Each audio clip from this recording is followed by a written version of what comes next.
Kalau proses balok kapok itu kita menggunakan alat yang itu apa tuh, menalok. Nah, alat yang itu tuh itu kita gunakan untuk memisahkan kayak gini, memisahkan biji kapas. Ini kan masih ada biji-bijinya nih. Jadi ini yang untuk dia putar-putarnya, terus nanti kapas-kapas ini dimasukkan di dalam sini, baru nanti dia berputar untuk itu, karena kakak belum kasih bikin. Untuk pisahkan biji kapas dari dia punya serat.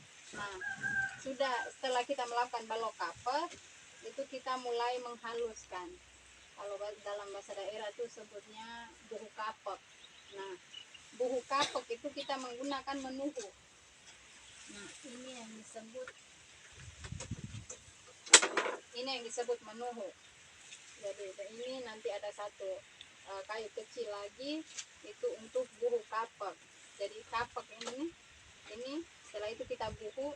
Ini kan nama awalnya kapok. Setelah dibuhu itu namanya lelu, berubah nama jadi lelu.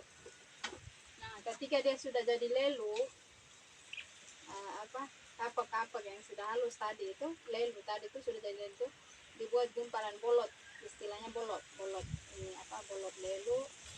Setelah jadi gumpalan seperti ini, mulai bentuknya kita ikat di menuhu tenure atau kadang orang sebutnya tenuse itu.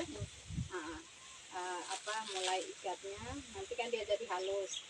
Nah, ini lelu tadi itu kan dia sudah halus, kita tarik sedikit, ikat di tenure tadi atau tenuse itu, lalu mulai dengan pelintir. Nah, proses pelintir tuse lelu memor lah. Mulai tuse akhirnya jadi benang.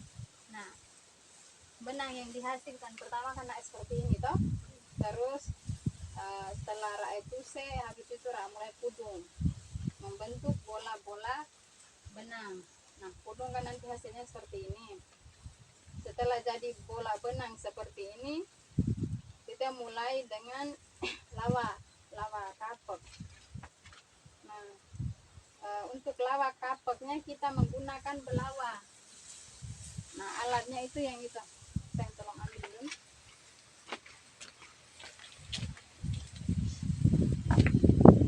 Pegang saja. Nah, ini yang disebut belawa. Belawa ini fungsinya untuk benang awalnya kan seperti ini. Jadi kita mulai lilit di belawa ini. Lilit untuk menghasilkan istilahnya seperti ini kenodot. Untuk menghasilkan kenodot seperti ini.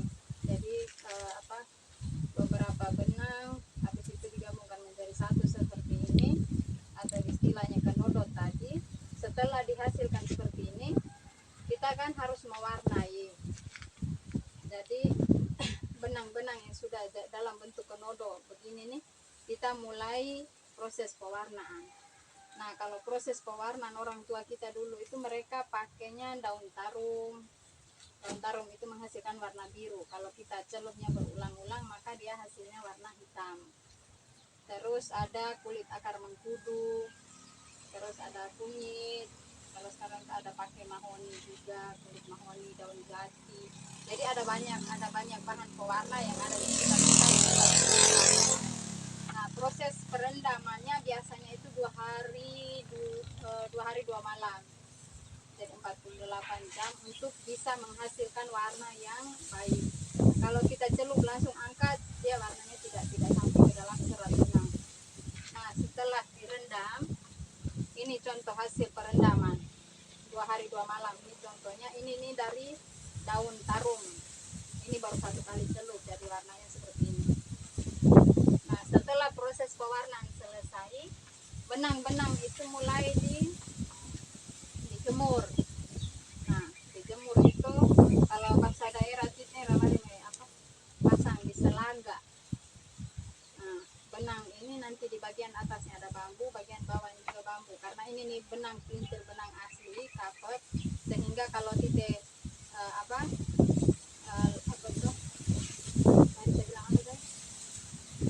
gantung ditahan pakai bambu halak berarti naik akan mengkerut. Jadi kita harus renggangkan, fungsinya untuk renggangkan seperti ini supaya saat pewarna itu masuk secara ini baik ke dalam semua. Terus pengeringannya juga ini semuanya dapat air. Nah setelah itu mulai dengan proses gulung benang lagi, mulai pudung ya. Jadi seperti ini kita mulai pasang di menue. Nah ini yang disebut menue nih, ini menue nih. Jadi mulai pasang benang, buka benang ini kan ada ikatan-ikatan, jadi nanti dibukanya satu-satu. Baru pasang di menue, pasang seperti ini. Nah baru mulai dengan pudung. Nah pudung untuk menghasilkan bola-bola benang seperti itu lagi. Nah setelah pudung selesai, benang yang sudah siap untuk kita mulai proses naked atau mulai susun benang, perakitan benang. Nah untuk susun benang itu motif-motifnya kita sendiri suka, mau nakednya seperti apa. Nah alat yang kita gunakan untuk proses naked itu kita membutuhkan ini nuda ini, terus ada pola. Nah beda pola dengan sapi itu, kalau pola kan dia polos, dia bulat saja. Kalau sapi itu ada bentuk geriginya seperti ini.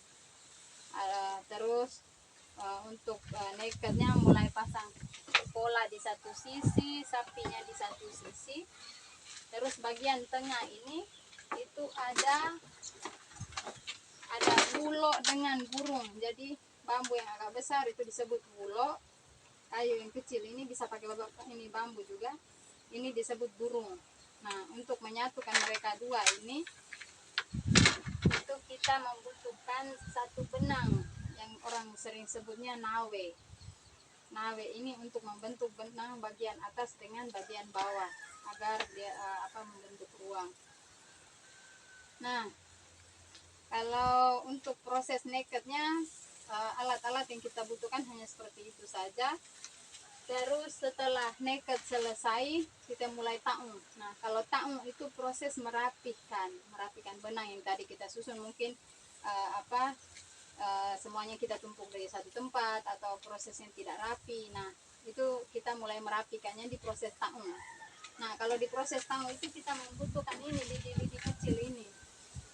Jadi lidi-lidi kecil ini bisa kita pakai dari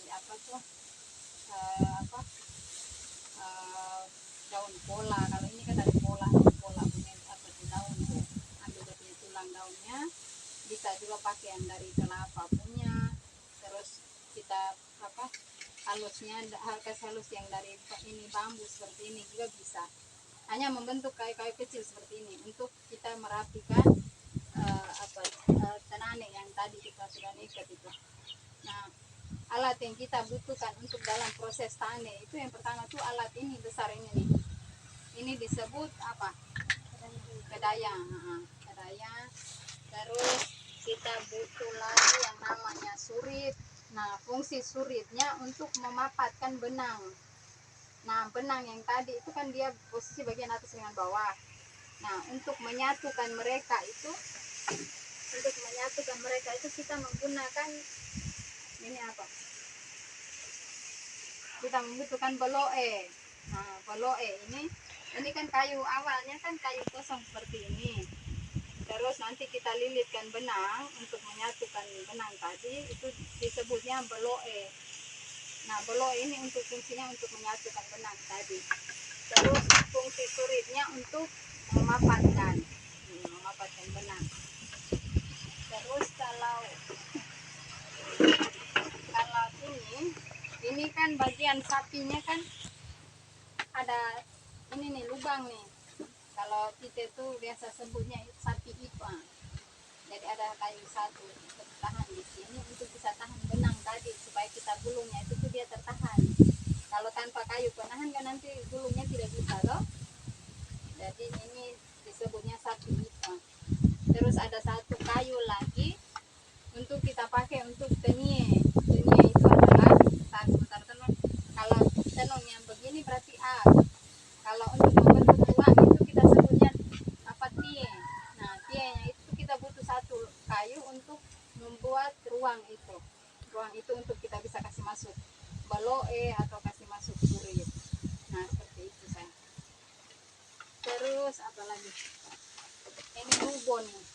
Mubo ini untuk mengatur kecil besarnya ukuran sarung dengan kerapian sisi kiri dan kanan apa kain yang kita tenun tadi.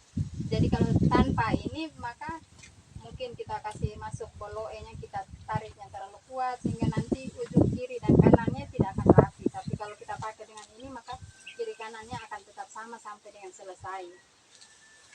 Terus ini seligu. Seligu ini nih bagian penahan untuk kita biasa ikat di bagian belakang sini. Karena kan kita tane itu kan kita butuh tenaga tendangan yang kuat. Kalau